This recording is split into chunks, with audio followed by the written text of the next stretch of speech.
Hi guys, welcome back to my YouTube channel. My good name is Miss Katush.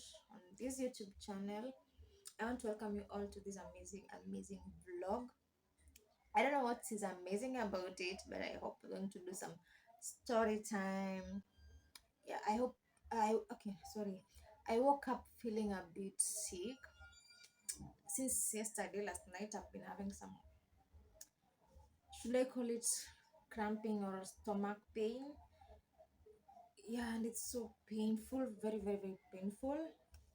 So I'm trying to cheer myself up because I don't want to feel dull, though I feel extreme pain. I've been sleeping, but it's not going away. I've taken some painkillers, some to see if I can feel some relief because I'm supposed to go back to work, but unfortunately it's not working. Though yesterday I was feeling a little bit better. Anyway, let me try to be strong. Let me try to see if I'm changamka, if I'm going to feel better.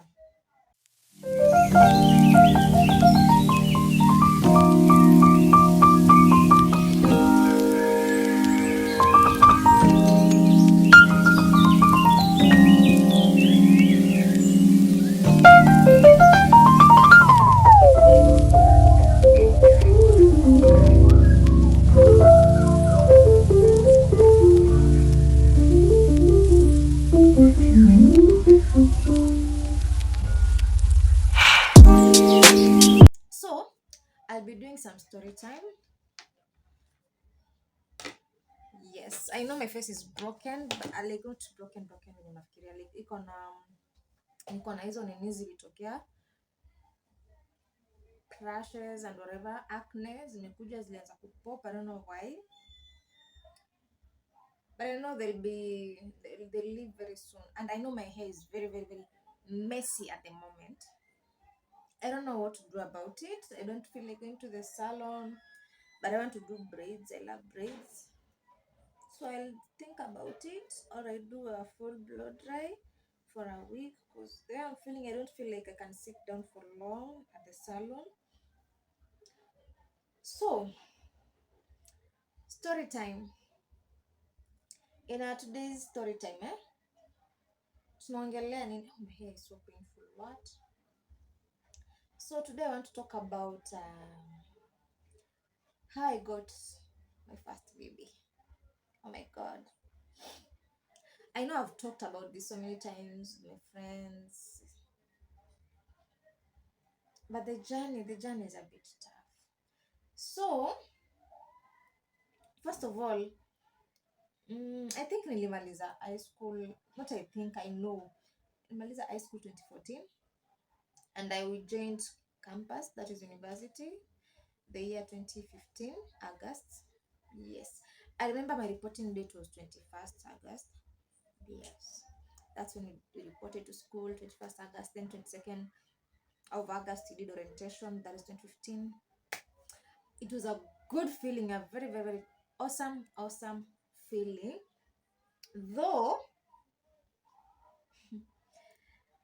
by then, when I was joining campus, I was dating someone. My first boyfriend. Okay, my first boyfriend after high school. Yes, alikuwa Mjaluo. I was dating a woman. I used to love him actually. I think I used to love him. I know. Sorry guys. I know I used to love him. So this guy was good, though my mom didn't like him. My parents never liked him. And how they came to know about him, I don't know, but I know they never liked him. So we dated for 2 years. So in those first 2 years of campus, I was seeing someone. It wasn't easy. The dating was very tough because he was cheating. I used to go back to his ex, and I used to console myself that one day you'll overcome it and then be all mine. So I was just there hoping for that day. My baby sleeping. Yes. Hoping that one day atatana na huyo msee and then arudie, like could be just us, our world, the two of us. But unfortunately, it never happened until I gave up. I got tired and I had to walk away. Now, my next relationship was with a camper guy. That was after 1 year, I think. After 1 year, yeah. I stayed like 1 year without meeting a. Actually, nilikonda after niliachana na huyo mjaluo. Nilikonda. I really lost weight. Because I used to love this guy. Actually, sorry, I'm not going to comb my hair because I'm not in the mood. Actually, I'm not even going outside. So I just want to shangamka and see if I can look better. I can see if nitafanya TikTok. So after niliachana na huyo Jaluo, it was hard moving on. I used to find myself thinking about him most of the time. Until eventually nika move on, I met this guy. I think I have a problem. I fall for toxic guys. That is my biggest problem. I think I fall for toxic guy. If not, I end up loving someone so much, like I give myself too much than what I'm receiving. Yes. Because since the word go, I never wanted to be this kind of a person who's just dating for fun and everything. But the guys I used to meet, I think they never took me serious. Though I invested myself and everything. So after this comeback guy to push and everything, I didn't know he had a girlfriend. Alikuwa ndiye ameenda kwao. Like he had proposed, like he wanted to marry her. Then I was, oh my god, my stomach. My stomach is very painful. Oh my god. But that was all okay with me. Like nilikuwa najiconsole like siku moja maybe atarealize ndo nampenda sana na end up kunipenda, maybe aache. The lie that almost many girls tunajidanganyanga. He'll eventually learn to love me. He'll eventually blah blah blah. Yes. But unfortunately it never happened. But tulipush na yeye for almost a year. Yeah, tulipush almost a year. And how I met with that guy is a story for another day. Then now, this is where the story starts. The interesting part. How I met my first baby daddy. Should I make it that will call this way? How I met my first baby daddy. So, guys, nimeachana na yeye, then nimekaa for 6 months. Sawa, nakuja kula. Wasikia nafuu sasa? Naamka nichangamke ndio kama nitasikia afadhali. Ndio nikilala sisikia afadhali yoyote. Ndio nipata afadhali ni kama nitaenda sana. Lakini hajakula, lakini sitakunywa hiyo mala. Nafikiri hiyo mala ndio ilifanya tumbo ikanini. Sasa sitaki tena.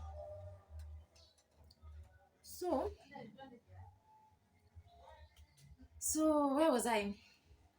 Yes.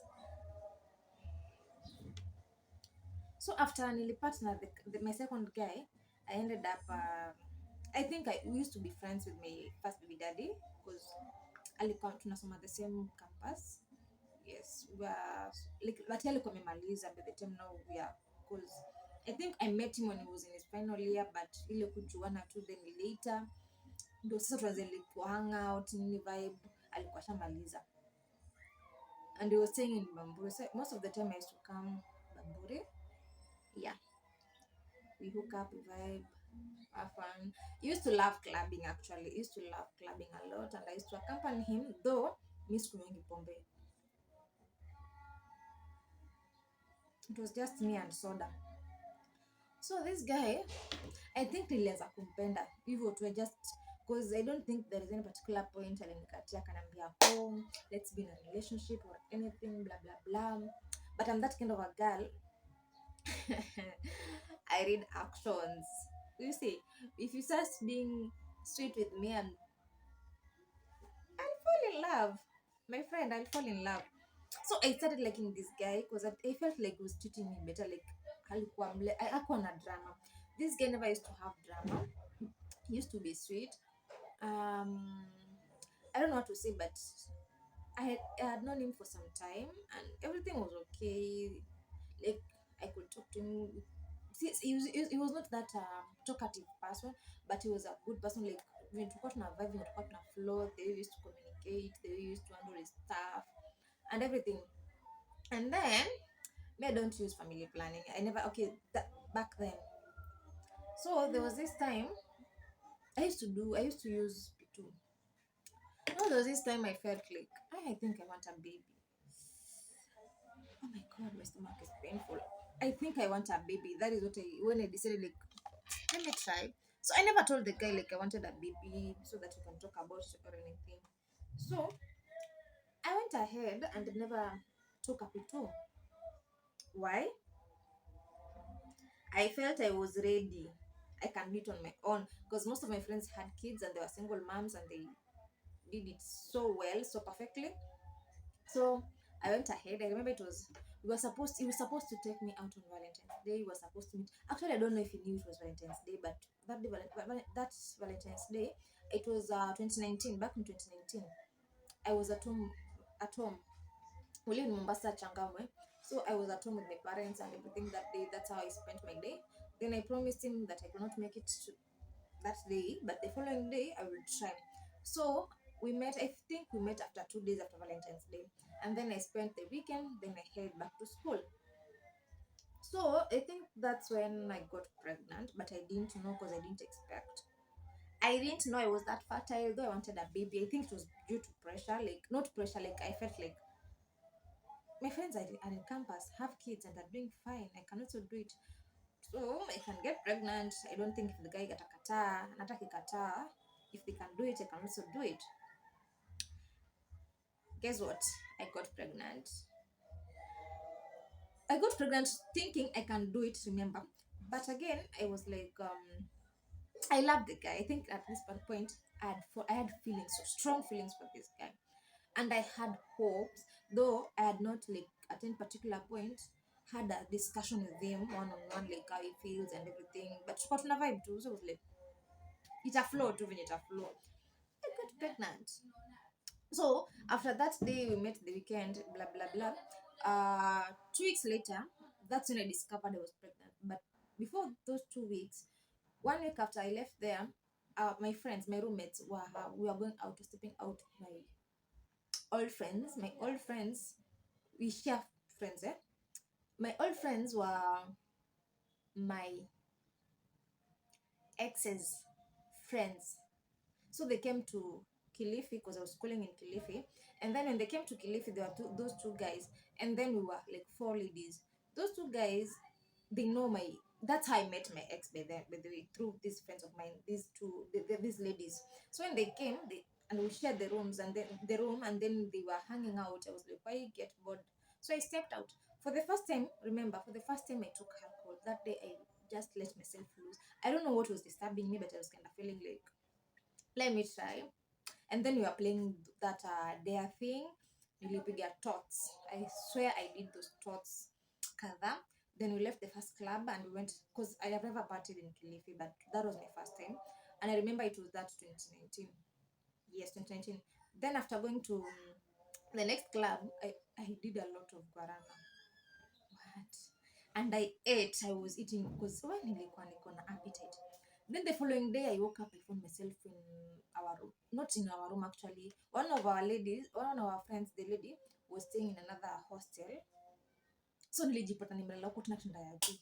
I just woke up and went to my room and then I slept even. 1 week now later, that makes it 2 weeks. Nilienda nikapima cause I was kind of sisi kuwa na board that day. I feel like nimeskip period zangu. Let me go and test. Nikaenda nikapima. Guess what? I'm pregnant. Sija panic. I feel okay. What else can happen? Guys, I'm feeling pain. My stomach is in pain. I'm even trying to control. What else can happen? Like I'm pregnant. Like haikuwa imenihit. I was like, I'm not the first one. It's okay. Then I went to see my friends. My friend akona mtoi. Her name is Jess. And my best friend Dan. They're a couple. They have a kid. By then mtu nilikuwa nashinanga naye that time. And then and I think ndo nilipotea baby fever. That kid gave me baby fever. Jay, you gave me baby fever. JR is a result of me staying with Jay for long. And then I'm pregnant. I told my friend, and then she was like, "What do you do now?" I keep it, but I'm not telling the guy. Why should I tell him? Like, it's not something that we discussed about. But then my friend talked some sense to me, like even if I feel like I can handle the kid, I should just tell him like he's responsible. He should just know that he has a kid somewhere. Then I texted the guy. The guy didn't react the buyer when I broke the news. Like, I think I'm pregnant. It's not that I think. I may test and I've confirmed I'm pregnant. But I sent you money for P2. I know. I ate chips with those money. My friend, I'm sorry if you're seeing this video. I'm very, very, very sorry. I know this is, I made you a dad when I didn't even ask you, and it made me, like, I don't know, but I'm really, really sorry. Let me just start from that. Then he never reacted badly. His reaction was okay, I think. It was like, it's okay. We shall meet over the weekend and discuss the way forward about it. I told him it's okay. And then the week ended, it was okay. Huh? Mala. So then tuka that weekend ikakuja, he texted me. I think he was kind of busy, he could not make to meet me, or he was kind of in shock and he didn't know how to handle it, like talk to me about it one on one. So he texted me and asked me what have I planned about the pregnancy. I told him I feel I should keep the pregnancy. I think this is where hell broke loose. The guy told me, okay, first thing, my baby daddy is a Kalenjin. My first baby daddy is a Kalenjin. You hear me? You feel me? He's Kaale. But all this time, he used to tell me I'm Kaale, but I never believed because he was too cute to be Kaale. He was too cute. He was too sweet. He never used to have that accent, even the skin. Like, alikuwa light kidogo. He was never that dark skin. And I kind of had a very big crush on him. Like, I used to like him. I used to love him. Yeah, I used to love him. Like, even my friends used to know because I used to like so and so. I don't have to mention his name, but that time it was him mentioning his name all the time. I was like, oh, I love the way he treats me. I love the way because sometimes he used to come for me like nikiwa Kilifi. Yep. So I told him I want to keep the pregnancy. I want to keep the baby. He told me it's okay. The following day, I think he texted me again and asked me, you know, I'm not ready to be a dad. Like, I don't want it's there is nothing wrong with me having no, that is according to him. There is nothing wrong with me having a kid with you or having a baby with you. But first I think you should just graduate, finish. After you graduate, uh now you can take the next step, maybe if it's now settling, like that's how he believes, like having kids, it should be in a family, like a marriage, in a family reunion, like a marriage, something like that, because that's what is in his family. But here I am, have never done an abortion. I've never thought of an abortion. I'm 23 years and I'm like, you're leaving me with abortion, but I can't do that. I'm not ready. After I've had people lack kids after abortion, or some even died during that process, I was like, no, hell no. Let me die giving birth. The voice in me, let me die giving birth. Though he never mentioned to me directly like we should abort this pregnancy. That is the one thing that never told me. He never mentioned it like directly like we should abort this pregnancy. He was trying now to make me understand his position so that I can make the decision on my own. And then I decided like no, whatever the situation is, I can still graduate but still have my kid. So I'm not doing any crazy stuff. All he told me was it's okay, and he kept quiet, just like that. I think that was the way. That was how me and him now became enemies. I think Nilim turn off.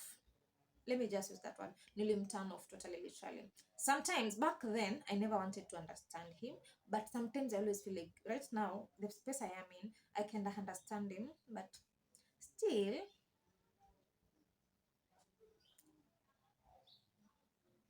okay, we will get there someday during these story times.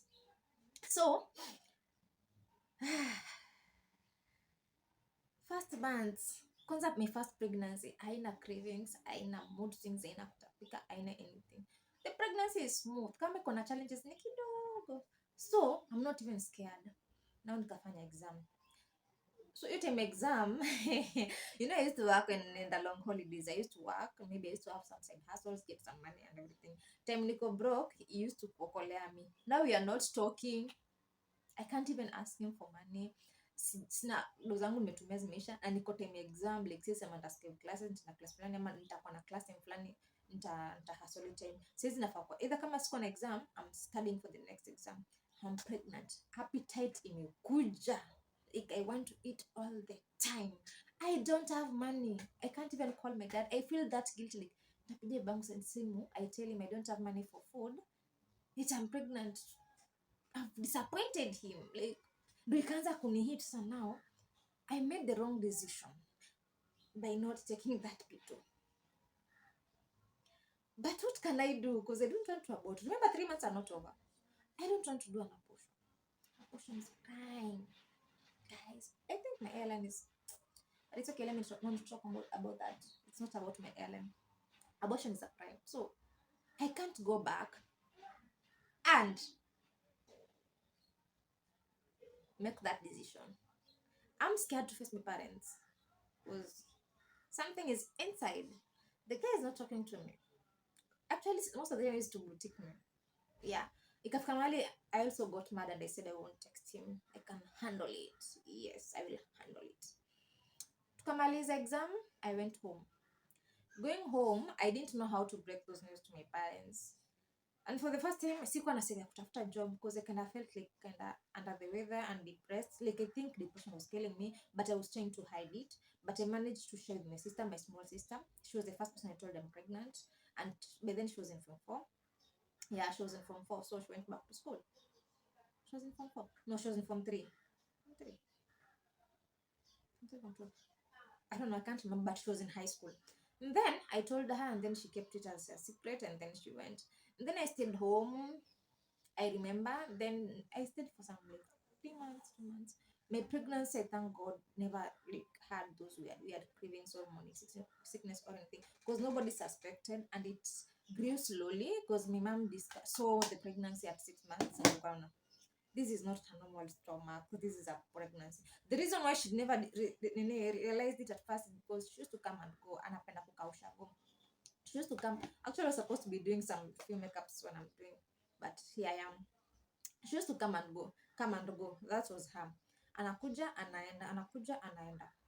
Then anaweza kaushauri kama 3 weeks, anakuja 1 week. Kanaenda kushaga na kama 3 weeks anakuja. So the last time alikuwa amekuja, bado alikuja it was like kama ndo imefika, ndo inaelekea kufika 5 months. Ameenda amekaa, anakuja kama si imefika 6 months. And then when, because I was the one welcoming her, she saw me coming and she saw that stomach and she was like, no girl, you're pregnant. And then she asked me. Actually, she never greeted me at the door. Tuliingia ndani, and then she went straight to the bedroom, and then I followed her, and she was like, Faith, are you pregnant? I kept cut and was like, I can't keep it a secret anymore because the chance to show up. Why am I even hiding it? And then I said yes. My mom cried that night because it was at night. My mom cried.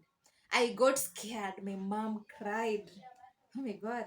And then I was like, if this is how my mom has reacted, definitely she can't keep it to herself.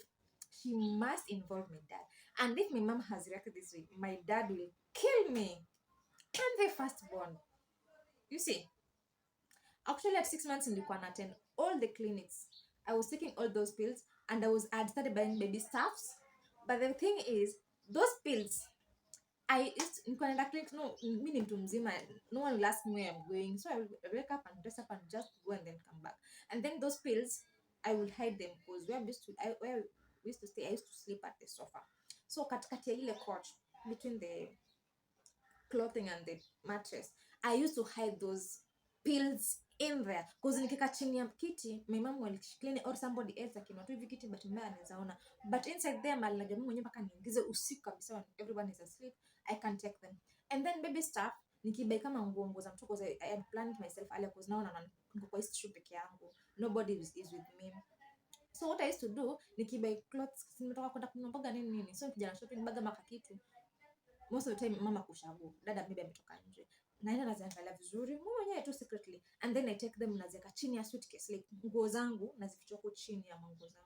Actually nobody will come and touch my stuff, maybe kujujui kama kumefuliwa, maybe akinipangia. And by that time nilikuwa nakaa home, I used to do a lot of stuffs by myself, like kufua, cook and everything. I used to do it because sasa sitaki kwenda job. I feel like I just want to stay at home. I think I just want to, the pregnancy now was making me feel like I can't, Nani ataniandika? Alafu akiniemploy after 2 months or 3 months, the ball is up and now I need to now rest, go for maternity. I didn't see the need, so I was just at home. Then, but I tried my level best to save up. And then, when now my dad found out that I'm pregnant the following day, he never talked to me at all. He just talked to me. So my mom, the following day, she woke up feeling excited and she was like, "So how have you planned? Like blah blah blah." And then I was like, "Nime save up, then nime tomorrow." No, I had to lie to her that the guy is responsible and is okay with it, but right now we can't get married because I'm still in school and he's also busy with some he has just graduated, he needs some time, but he's ready to take the responsibility. Not to like, I never wanted him to appear good because at deep down I used to feel like at some point he might come around and want to be a dad to his kid. So I was like, I don't want to put that bad image on my family. Like, he's still a good guy and I still have strong feelings for him. He's just mad because I never listened to him. Because when the last time when I told him I'm just keeping the pregnancy, he just told me he can never be with a woman who can't listen to him. That is a sign that in future, if he tells me something, I might not listen to him and he can't be that kind of a woman. I was like, sijui kama kwenye na make sense. That was what he told me. And it's okay. Like, I had really loved this kid. Like, since nilijua niko pregnant at 2 weeks. I felt that kabondo. So, how do I abort? Sijui hata pills na nunua. I don't know where hizo abortion nafanyiwa. And then zile cases nimesikia za watu wameabort. Most of them wamekufa. My stomach is in pain. Ama, they are they are suffering kids and whatever. So, I lied to my mom. So she helped me the following day. We went to town, did some shopping because I told her the guy wants me to move out. He will rent a small house for me because we can't live together because we're not married. To him, he can't live with a woman unless they're married. So my mom helped me with some stuff, shopping and everything. And she was excited. For my dad, it took him some time to come around. It took him a while. And I think he never showed it there, but I could see the difference in our relationship because I've always been close to my dad because I'm the first one. So it took him a long, long, long time for him to come around. And I was kind of scared about him, but I stayed on this under the same roof with them. And at that time, my mom reduced the safaris za kwenda ushago so that she can take care of me. Though I was strong till the last minute. My pregnancy, nilibeba for 42 weeks. Yes, I went 42 weeks because I went for 42 weeks and I was never sick. I never just franga me too. I was active. I ate everything and anything. I used to have appetite. I used to sleep normal. I used to be like, okay. I attended all the clinics and you don't take this of malaria. Like, my pregnancy was smooth. My first pregnancy, I can attest to it that it was very, very, very smooth. But I used to fight with the guys sometimes. Asiponijibu na mwandikia matusi. Is it me alone? Ama tuko sote. Like, ningekaa hivi nimwandikie matusi mwambie, we did this thing together. Why am I suffering alone? I'm the one changing the body and everything. The only thing I'm asking you is to just support me, like, not even financially, like, you just be there. Tell me it's okay, you'll be fine and everything. But it's giving me a cold shoulder. It's a shoulder, a cold shoulder, like, and it was be very painful. I think it is not it was not about him not being there. It was about me having hopes that he loved me back as much as I loved him, even if we don't have this pregnancy thing, because I felt like he was just being fake. And I had hopes, let me just say that. I had hopes and expectations, and that is what broke my heart, not the other way around. And then, I was expected to be due by date, according to my clinic book, date 2 November, but my labor pains started on 12th November and I stayed in labor for 3 days. Yes, it was on a Wednesday. I think my labor pain started on a Wednesday evening, but I gave birth on Friday, so it was on 12th. On 13th. On 13th evening at night on Wednesday. Then 14th, I woke up going to the hospital. Then 15th, the whole day. To an extent, and then it was that bad. To an extent, I was told, njia inafunga polepole, maji imetoka, imepasuka. Like, bado mtoto amechoka na bado niko 2 centimeter, so the only thing is for me to go for a C-section, like an emergency C-section. Then I was rushed to the theater at night. So my first baby was born on 15th November 905. Yes, p.m. at night. That's when I gave birth to my first baby. Nikatoka theater around 11. Yeah, at night. Katoka around theater around 11 that time. Nikaka that time. The following day, now I won't lie about this one. The following day, because when I went to labor that day, on Wednesday, the following day, I texted the guy and told him I'm in labor. And he was like, it's okay, go to the hospital, go to this hospital, because now amefanya field yake ni hiyo medicine. So nikamwambia ni sawa. So on the following day when I gave birth, he came to the hospital, but he came at night. I think he was scared to come during the day, so because he felt like another bump into my parents and he never wanted to eat. Back then I never understood, but at this like later I understood that he was trying to avoid to bump into my parents and have that weird moment. So they came at night, so the baby, and it never stayed for long. Actually I spent kama alimaliza 30 minutes and then he left.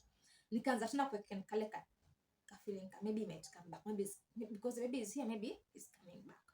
Then I was cool, and then we used to talk like every day, but me nilikuwa nimejipanga in terms of pampers, and then I think he's kind of supported me here kidogo kutoka OC.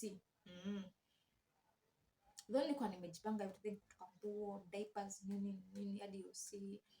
Yeah, I'd plan myself, even linda mama, but kuna ndo ilikuwa inatakikana, afu linda mama ili backfire. Oh my god. Kuna kumbe nilikuwa nimechukulia Kilifi, and then there is some numbers zilikuwa zimekuwa vibaya, so I had to raise some cash. I cleared, and then I left the hospital. Now at this point my mom knows, like, now I have everything. I've been buying shawls, I've been buying basins, diapers and everything, and I tell my mom the guy is financing it because I'm not working. Where am I getting the money? But in real sense, I used to have a stock. I used to sell shoes back then, so I used to have a stock I keep somewhere, and I used to sell them to na tumwambia pesa. I used to have time nilikuwa na hustle. I used to buy shoes, handbags zangu. So at this time I used to sell them. Bado vitu kuna vitu zangu kwa zimebaki Kilifi. I used to sell them, na mtu sell this na tumwado hivyo vitu zangu. I used to sell some things, and then I used to be a broker. So I'd saved some money. I used to buy stuff, then nikibania I used to save, and then I buy hizo vitu za mtu nini. I'd saved it up. Then later nikajifungua some gifts from friends. So the first month was not that hard because I used to have diapers, like a whole suitcase for the baby. It was smooth. Now this is where now the real life struggles starts from after now. But to be continued. Stay tuned to watch the next part. I wanna wake up with you in the morning. Show me there's nothing fake to you now.